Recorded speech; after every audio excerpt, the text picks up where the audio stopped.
Hello and welcome to the Somatic Movement and Mindset podcast with me, clinical somatic educator and founder of Total Somatics, Heidi Hadley. The Somatic Movement and Mindset podcast has been designed to help you gain a deeper understanding to how your mind and body work.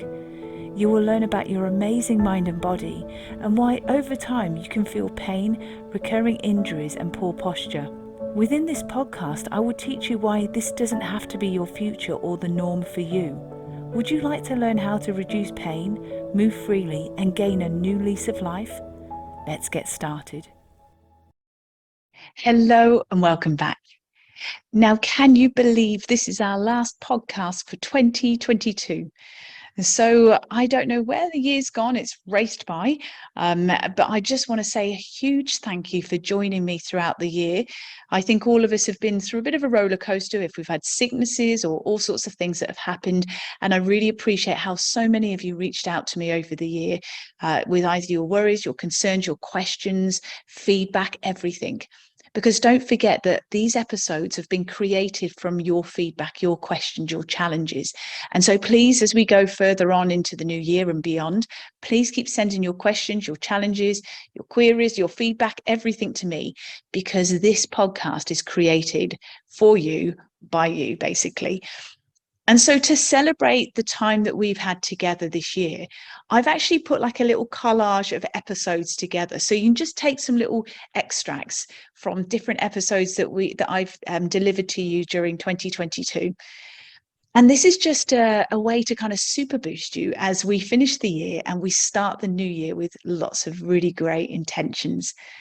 So get yourself a nice cup of tea, get yourself sorted, put your feet up, and let's just enjoy a few of the highlights from this year. So enjoy. You see, movement is medicine.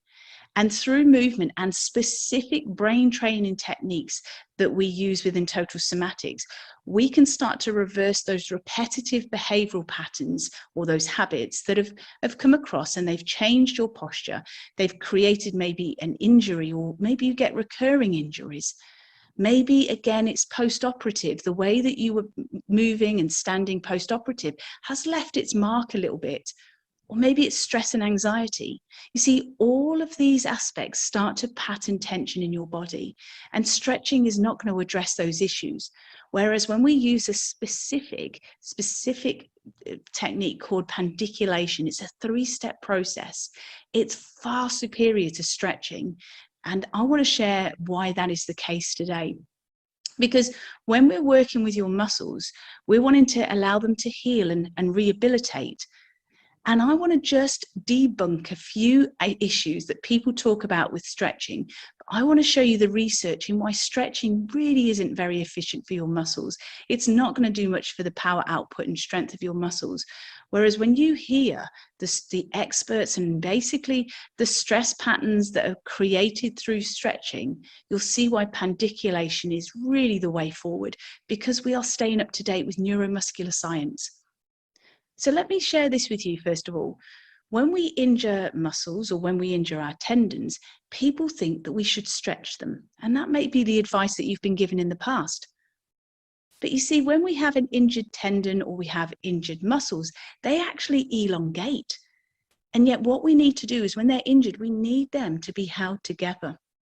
You see, your muscle fibers, your fascia, your connective tissue, they all need to be held back together. Because the muscle fibers that are impacted by this are called sarcomeres, and they actually need to join back together to heal up. So if you're constantly stretching an area, trying to get that range of movement back, it's not going to happen. Because we need to allow those muscles to knit back together. They need to line back up together. They need to heal back up. And they can only heal them by allowing them to stay close together. So that's where we can speed up that healing process. You see, I've seen people over the years that have stretched and stretched and stretched. And what they've actually done is they've weakened their muscles and their muscle fibers. Because what they've also done is they've weakened the tendons. And remember, the tendons are what connect muscle to bone. And so when we weaken your tendons, what starts to happen is people then end up with recurring injuries. because the injured area never actually is allowed time to heal because it's constantly being stretched, it's being pulled apart. And remember, we need them to line up and heal up together. So that's why people start to re-injure themselves, and they have a lot of difficulty with healing because of this theory that they've been told to stretch. And also, static stretching. So that's when we hold a stretch for like 20 to 30 seconds. It doesn't prime your muscle, which is what people have often said it will do.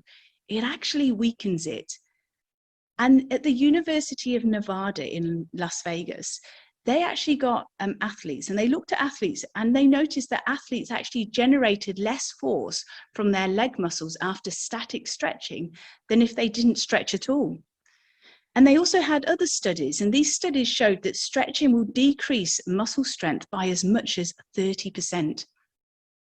And these researchers, again, they also suggested there is a reason why there's this weakening. And they said it's that when someone stretches their leg muscles, it can actually reduce the strength in the other leg as well. And they're saying it's highly likely because the central nervous system rebels against this movement.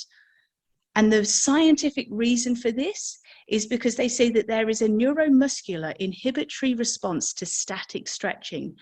And so the straining muscle becomes less responsive, and it stays weakened for up to 30 minutes after stretching. So can you see why now, when we stay up to date with the science, we're realizing that belief systems of stretching were from like decades ago? And with neuromuscular research and science, we can see now why. When we stay up to date with how our health and well-being is, we realize that movement truly is medicine, and in particular, the process called pandiculation. So when we change the way that your brain communicates to your muscles, we can make huge shifts and changes. And so this is where pandiculation is so much more superior to stretching, because pandiculation will reset your muscle length. It will also improve your motor function, or basically the output of your muscles, which we learned last time is actually impacted when you stretch. And pandiculation is known as active lengthening, as opposed to passive or static stretching. So it's called active lengthening because pandiculation is involved, and pandiculation stimulates your brain to create re-education of muscles and also to enhance movement, muscle memory, and performance. And so pandiculation allows your brain to take back conscious or voluntary control of what had been until this point a subconscious or involuntary type muscles. So there are three distinct phases that I'm going to break down with you today on how pandiculation helps and what happens in a process of pandiculation. So the first stage is the contraction. Now, when we contract your muscle, it's a slightly stronger contraction than the existing contraction. So we don't do a big contraction, because in some cases, if people have got very tight muscles, they haven't got a lot of capacity to tense much more. So it's just a little bit more than the existing contraction. And the reason for that is because we then, from that contraction, we send sensory information to your brain, so that your brain is able to feel and become aware of that muscle again. Because as we've considered in previous podcast episodes, what can happen through repetition and through stress and habits and all sorts of behavioral patterns, your brain can develop a level of amnesia, and it can simply forget how to consciously or voluntarily move a muscle. So movement patterns within your muscles are lost. And before you know it, you're just living on autopilot. So the contraction is really powerful. It has to be strong enough for your brain to sense it, but not too much that it's going to create discomfort. And that's why pandiculation is so powerful and so effective for people that have a lot of pain, because we don't have to work hard. We are working really smart and intelligent with your incredible soma. So after the contraction phase, we have a second phase, and that's called the slow release phase. And this part is where we have to be really mindful. And the reason for that is that the slower the release, the greater impact this has on your brain. Because the release is where your brain is actually noticing. It's soaking in this information and the details of the movement, knowing how it can fully release and let go. You see, this is what's really powerful, is the slow release is part of that re-education process. Remember that re-education is what happens when we pandiculate. We've woken up your brain map, your brain in step 1. And then in step 2, we are then becoming mindful and noticing that slow, gentle release to the end of that natural movement pattern before it turns into a stretch. That's where we have to be mindful, because sometimes we just want to stretch it and take it a little bit further. But remember, we're working with your brain. And when we're listening to where the end range is of that movement, that's when we start to keep your brain very active, and we're creating that re-education process. So after the second phase of that slow release, we then have this third phase, and it's known as complete relaxation. And this is really, really powerful, because this phase is all about integration. Everything that you've been practicing through the contraction and that slow release phase, your brain needs time to process that information. Your brain is soaking up the information that you've just been doing with that contraction and that slow release. And when we create these new patterns of behavior, it means your brain is creating new neural pathways or synapses. And the more that we start using those new pathways or synapses, we start to create new habits, new learned behaviors that are going to override the bad habits that have been leading us into injury, pain, recurring issues, limited mobility, you name it. Whatever those chronic pain issues are, we can start to address those with pandiculation, and by allowing those new neural pathways to knit together and create new learned behavior. And you see, that's why total somatics is so powerful using the process of pandiculation, because this process is known as cortical learning. And it's cortical learning because we are changing old habits, old behavioral patterns, old postural patterns, the way that we move, the way that we stand, the way that we think, which translates into tension and tightness in our body. We are changing what has developed on a subconscious level, things that have built up over the years. And it's only when we get pain or limited mobility that we think, hang on, we've got to do something about this. You see, it's just that gradual thing that's been going on quietly in the background. And because it's been building up, we need to re-educate your brain to learn new ways to move, ways to learn to release and relax your muscles without forcing and stretching and straining. You see, when we work with your control center, the software, the command center that's telling your muscles when to move, when to relax, that's where the power lies. However, there is a huge correlation between muscle tension, stress, anxiety, fear, and trauma. And that is because your brain is basically a pattern creator. And what it's starting to do is create patterns of muscular tension throughout your body. Now, I'm going to quote here a leading expert in trauma and stress, and his name is Bessel van der Kolk. And Bessel actually says this. He says that people become living testimonials for things that no longer exist, but they need to hold on to it in their hearts, mind, body, and brain. The loyalty to what was just blew me away. And in this instance, he was talking about veterans, war veterans that he's basically worked with over the years, and how trauma has left that imprint on their mind and their body and everything else too. And you know as well as I do that when we're looking at our beautiful system, we in total somatics refer to this as our soma. So we will look at that as our emotional, mental, physical, energetic health, which encompasses all of our mind and body and everything else in between. We are such intelligent beings that we can't just separate these things. And as you can see from Bessel van der Kolk there, you can see how he links and he says our heart and our mind and our body and our brain, all of this is where people hold on and allow those things to imprint into their soma. And so really any emotional response or event is going to lead to some sort of imprint or residue to our system. And what happens is when we become anxious, we can start to then disconnect from our body and we can start to feel this overwhelm and this anxiety. And that is why in total somatics, doing soma scans are really, really important, because that's the first step of encouraging you to start noticing what's happening in your internal world. Because if you are stressed, you have disconnected and you're not noticing those subtle sensations and feedback. Because remember, until you can sense and feel something, you're not able to change it. So we really want to be able to increase our skills of noticing and sensing and feeling. And there's a very tailored, structured way of doing that within totalsomatics.com. You see, these instinctive stress responses where we kind of disconnect and we become very cortical, but we no longer sense and feel what's happening elsewhere. That's actually a subconscious survival stress pattern that happens. It comes from our brainstem, which is right there at the base of our brain. And in the brainstem, it holds lots of life-surviving and life-giving properties. Your brainstem helps you to breathe without you having to micromanage that. Your heart rate, your hormonal secretions, your digestive function, everything that's happening without you having to consciously control it is happening because your brainstem is keeping you alive. And that's where these subconscious stress patterns are held. So we can't ever get rid of them.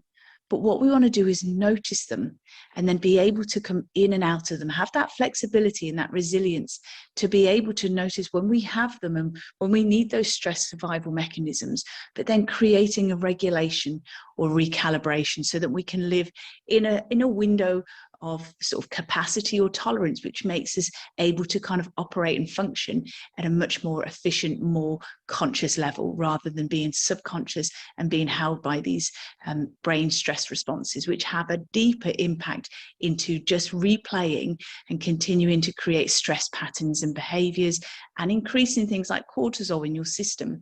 So all of that is happening subconsciously.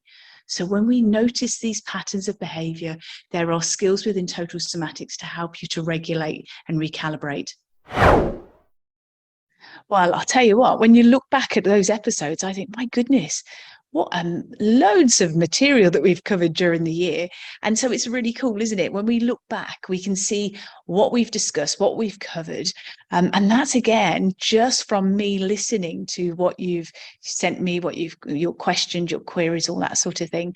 But yeah, when we look back, you think, goodness me, there's been a lot covered in the Somatic Movement and Mindset podcast channel. So as a result, I'd really like you to stay with me as we move on into the next year and beyond, because especially in the next episode, we will be entering into January 2023. And even if you're listening to these episodes way after those dates, it's all still very much applicable, because we're going to be looking in January at mindset. So important that we really consider what's happening with our mindset. And because people have so many focuses and goals and intentions for the new year, and sometimes it drops off midway, I'd like us to really have a deep dive into the subject of mindset. And so as we basically have a complete focus of January on the subject of mindset and creating healthy goals and intentions, I'd like you to check out that I've actually introduced or I've brought in some really very inspiring, very incredible, very special people to be part of January 2023. So I will be doing some solo episodes, so have a look for those too. But also I've got some guests coming in, and those guests are pretty special. Some of them, my husband and I in particular, have been very good mentors, very good support to us when we moved here to Australia. There's other people that I've connected with over the time, and again, become really good, firm friends over that period of time. So I'd love you to get yourself another cup of tea and then get yourself ready for those episodes that will be landing in your podcast platform, file or folder, wherever it is, or if it's in your email. Please look out for those episodes, because I've designed them so that they can be really inspiring and really focused on getting us a nice, healthy, yet balanced focus for the year. Instead of going full throttle and 100 miles an hour at things, what we're going to be doing is considering micro habits. That's a key expression that I use a lot in January in this series of mindset podcasts coming up. So do check that out. But Until then, all my love and my best wishes for the last few days of this year, and I'll see you very, very soon. Again, thank you so much for all your support. It means the world to me. It really does. So until next time, all my love and all of my best wishes for you, your family, your friends, any of your loved ones, anyone at all that's in your group, in your wider community. I just want you to feel the love, because I really appreciate all of your support over the year and as we move on together. So I'll see you soon. Take care. Bye. Thank you for joining me today. If you've enjoyed this episode, please leave a rating and also forward this on to somebody you know will benefit. To learn more about pain relief, plus how to improve your health and well-being, go to totalsomatics.com. Until next time, take care.